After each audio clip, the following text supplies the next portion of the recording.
Well, howdy guys. We are on the open road right now. We're actually coming back from Michigan. Went up to see my girlfriend, and I'm also working on a fuel economy video for the truck right now, which I made and then deleted, and then I'm making again because I couldn't figure out how to do math. But anyway, we're just driving on I-80, got some time to kill, and I've been meaning to make this video for probably the better part of a week or a week and a half or something like that. But we finally got a little bit of a teaser from Ram as to what these 2025 trucks, the HD trucks, are going to be looking like. At least just kind of a teaser as far as like the facelift goes. We don't have any real information yet. Order banks aren't opened or anything like that, unfortunately. But with that little tease from them, I wanted to make a video talking about, you know, as a Ram owner, as a Ram fanboy, you know, ever since I was a kid, Ram has, you know, always been, Ram and Cummins, it's always been my favorite truck. You know, as a true diehard fanboy, what do I want to see out of these 2025 trucks, since they're leaving the cabs and beds alone, unfortunately? What do I want to see from these trucks that would make me excited to want to buy another Ram? That would make me excited to spend more money over getting like a really heavily discounted 2024 off the lot, you know, and spend the money to get a 2025 ordered up. These are the things that I would like to see personally. So, you know, hopefully, or maybe this will align with what you guys think, or, you know, if I miss something, definitely comment down below and kind of comment what would you guys like to see out of these trucks, minus the cab and the bed, because we know that's not happening right now, so don't even try. But anyway, I guess we'll start with the powertrain, because that's probably the most fun part. I'd anticipate it's going to be the 6.7 again. I highly doubt they're going to do anything with displacement, although I think that'd be fantastic. I'd like to see everything just kind of start going up in displacement, but maintain power across the board. But that's a deep dive into, you know, I could talk about that for 20 minutes probably, but clearly, you know, Ram's been having some reliability issues, Cummins, whatever, have been having some reliability issues. It seems like from 2022 up. Let's get that resolved. Don't need to dive into it like crazy. You guys have seen it. But I'd anticipate the 6.7 is going to live on. I don't think they're going to change anything there. And I would pretty much say it's in the bag that we're going to be getting the ZF Powerline, the 8 HP. Now, I am slightly nervous because Stellantis has been very good at cost cutting, and so good that I'd be a little bit worried that they're going to stick with the Ison and the 68 RFE for another, you know, year or something, and maybe do the Powerline in 26. But I pray to God that, you know, it's taken them a long time, or a longer time, because they're integrating this new you know, transmission to their powertrain. So praying it's an updated Cummins with the ZF Powerline. Now, what I'd like to see out of the motor is, and really I'd like to see a focus on efficiency, on, you know, on fuel economy, reliability, and all that stuff. But I'd like to see them do it by increasing the compression ratio on the motor. Now, it sounds like they're going to be doing one engine option, one transmission option, so no more HOSO thing, which I'm totally fine with that. If you're going to do it though, I'd really like to see maybe an 18.5 to 1 compression ratio, because with that you're going to get more thermal efficiency, and that's why the standard output is so freaking fuel efficient, is because it's got that 20 to 1 fuel or compression ratio. Now, don't quote me on it. You know, do your own research. This is just what I know off the top of my head. But standard output was 20 to 1, high output 17 to 1 compression ratio. Let's maybe bump that compression ratio up a little bit, maybe 18 to 1, 18.25 to 1. Everybody's going to benefit from a little bit better fuel economy, which would be great. Not saying that the HO doesn't do, you know, doesn't put down okay numbers, but I definitely don't think it can match the standard output on fuel efficiency. And quite honestly, I don't care about having 600 horsepower and 1,500 foot-pounds of torque. Of course, it's fun, don't get me wrong, but like, I'll take 2 miles to the gallon over having excess power that I can't put down. So that's kind of my caveat on the engine. You know, nothing else I'd really change. The exhaust brake is best in the business. The sound is awesome. Just let's focus on the reliability. Let's get that squared away. And I'd prefer to see a slightly higher compression ratio without a push or as much of a push for more power. Now, as far as power goes, I'm thinking that they're going to try and obviously push things forward. I would be happy, because I know they're going to want to go up, or I would imagine, I'd be happy with 450 horsepower, 1,125 foot-pounds of torque. They, which would be 50 foot-pounds of torque more and 30 horsepower more. I don't really think they need to go up anymore in power, quite honestly. I would rather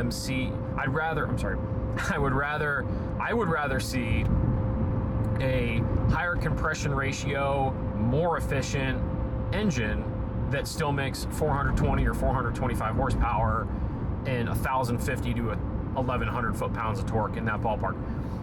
I'd be happy with that, because if I could lay down 22 miles to the gallon on the freeway unloaded and I've still got all that power, I'd be thrilled. And I mean, my standard output towed great. It was 370 horse, 850 torque with a 373 gear. And 11,000 pounds, it laughed at it. So, most cases, do we really need 500 horse and 1,200 foot-pounds of torque? No, you're not gonna really get to use that in the real world all the time. It's just gonna be total excess.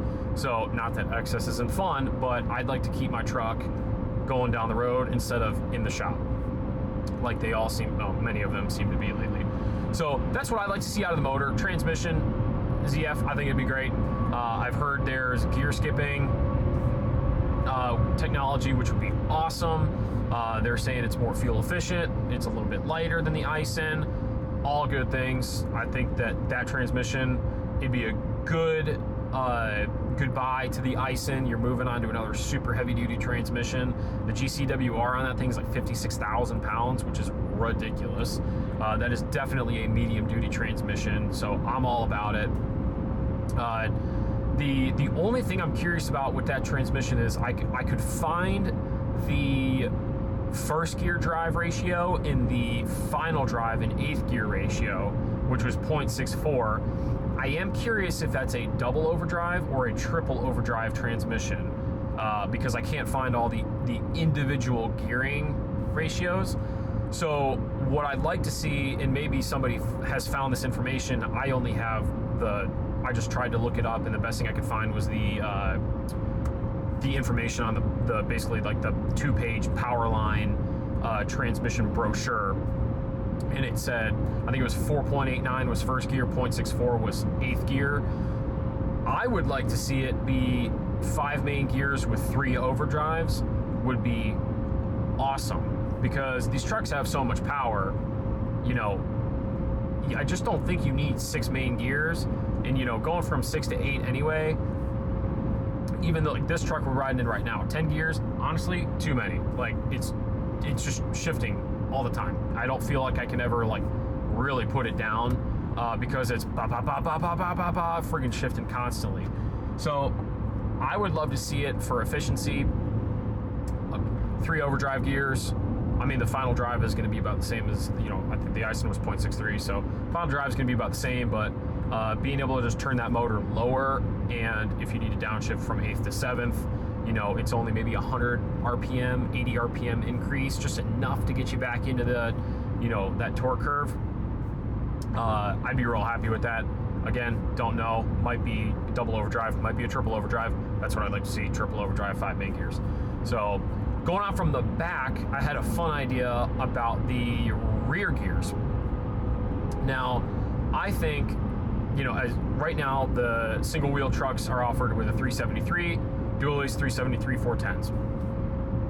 I think it'd be really awesome if Ram offered the single wheel trucks with a 355, or you could option up to a 373. So the 355 is standard, you can option up to a 373.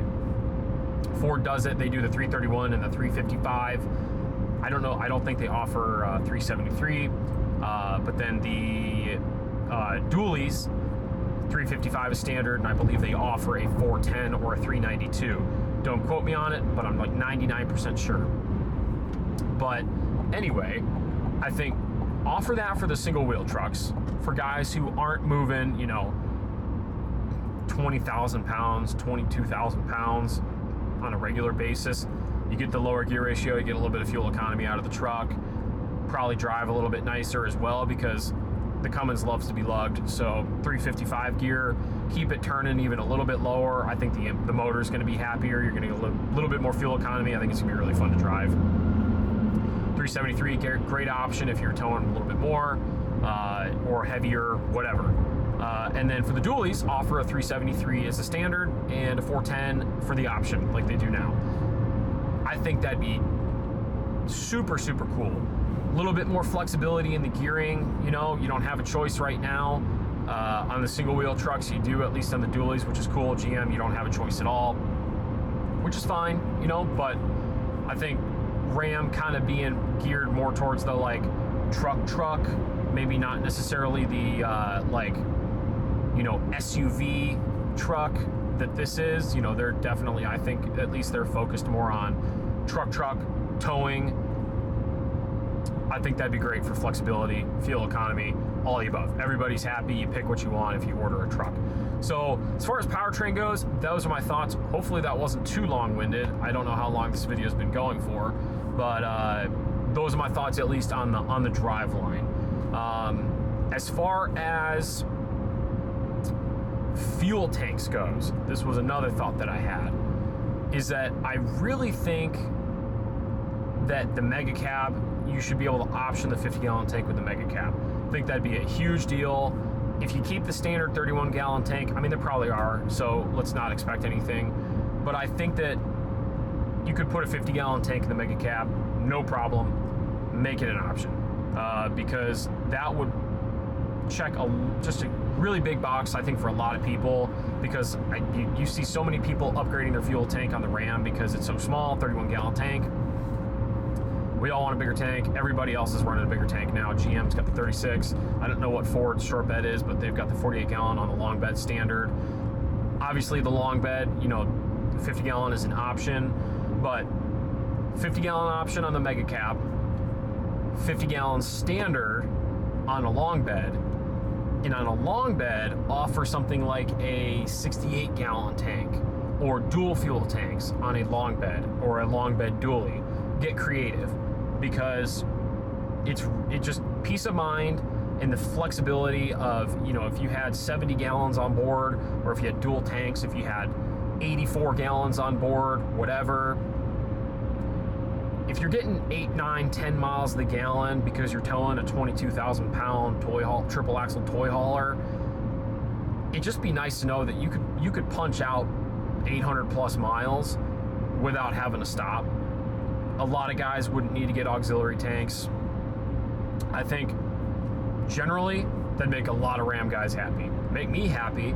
If I could have 68 gallons on board, if it was an option, I'd pay $800 for that option to upgrade from a 50 gallon or a 31 gallon to a, you know, 68 gallon or a dual fuel tank setup. I think that'd be cool. And they do it on the cab and chassis, but I don't know if they could fit that with a regular bed. Maybe not, I don't know. But I think it could be done, and I think it'd be really cool. So that was another thought that I had as far as kind of around the frame area. So another thought that I had was about the auto-level air ride system. Now, I want to see Ram keep it, and I doubt that they're going to get rid of the air ride as an option for the HD trucks. But I want to see a little tweak in what they offer for that system. Instead of it being an auto-level air ride system, offer it as just air ride, and give us somewhere on the dash or whatever, if it's like a actual physical button somewhere that lets you adjust the air pressure, or in the dash or something. But make that system a manually adjustable air ride system, just like you'd get if you bought an aftermarket system and put it in yourself. Because one, I don't know about you guys, but I'd like to have control over the system myself.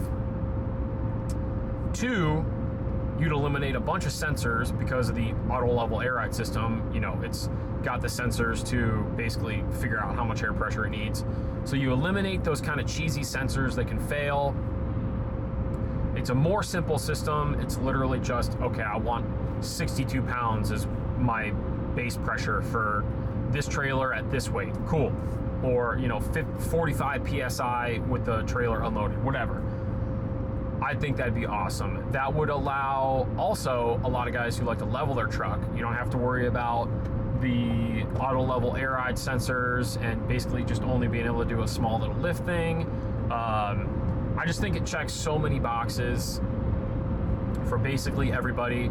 You can make the system cheaper, it's simpler, you're probably not going to have any issues. Not saying there is issues with that system, but simple is always better, right? So that was my thought with the air ride. I think that'd be way cooler than just the auto level air ride. Be a little bit cheaper, keep the soft ride leaf springs in the rear, or whatever Ram calls them, the slightly thinner leaf packs for the ride quality, because like at the driving around in this dually right now, I don't even know I'm driving a dually because it rides so good. So keep that, keep that as an option. Keep those leaf packs the way they are. Keep it as a really good ride and pickup truck, because I think a lot of people would enjoy that if that was the option, if that was the case. So those are my thoughts on that. Hopefully not too long-winded again. All right, guys, so the last thing that I think Ram really, really needs to address is the 3/4 ton segment with the 2500. And I don't care how they do it, whether it's standard or they offer a package for it, but the GVWR has got to go up from up to at least to 10,800 pounds or 11,100, whatever. I don't care. It's got to be around 11,000 standard or with a package or something, because by far in that segment, the 3/4 ton segment, they're in dead last place. With GMC offering the max trailering package, which just gives you the 3,500 chassis basically. I believe Ford offers the same thing, and their standard is like 11,000 or 10,800 pounds, I believe. They offer a slightly higher GVW package. I think if they want to compete, they want to sell the 2,500, be able to market the 2,500 as a capable truck, they've got to do that, because unless you're towing a little bumper pull trailer, the payload is basically it's almost as bad as a 1,500 pickup. And especially if they go to a single transmission option, single engine option, which again I'm all for, but if that Powerline is 100 pounds heavier than the 68 RFE, well then you're just gonna be knocking more payload off the truck. And I'd imagine the upper trims are gonna be even heavier, because they're probably gonna have a little bit more tech, more sensors, more wiring, maybe a little bit more insulation, whatever. They're probably gonna be a little bit heavier. So it's going to ding the payload 100, 150 pounds, whatever it may be.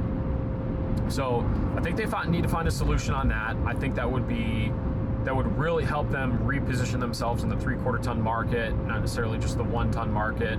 Have a truck for everybody, not just a truck for guys who are looking for a 3,500 dually, basically. So with that, guys, I think that's about it. That was really the big things I could think of. I could talk about screens and stereos and sunroofs and whatever, the stupid little knick-knack stuff. Those are the big hard items that I would personally love to see in those trucks in the 2025s. What would make me excited, what would make me happy as a Ram customer, those are the big ticket items. So with that, this is probably way longer of a video than I intended on making, so we're gonna end it here. Comment down below if you guys have any good ideas, anything that you thought of that I missed, anything that would make these trucks exciting. Like I said, don't talk about cabs and beds. We're all feeling the pain. So with that, guys, I'll see you later. Thanks for watching the video, and hope you all have a great weekend. See ya.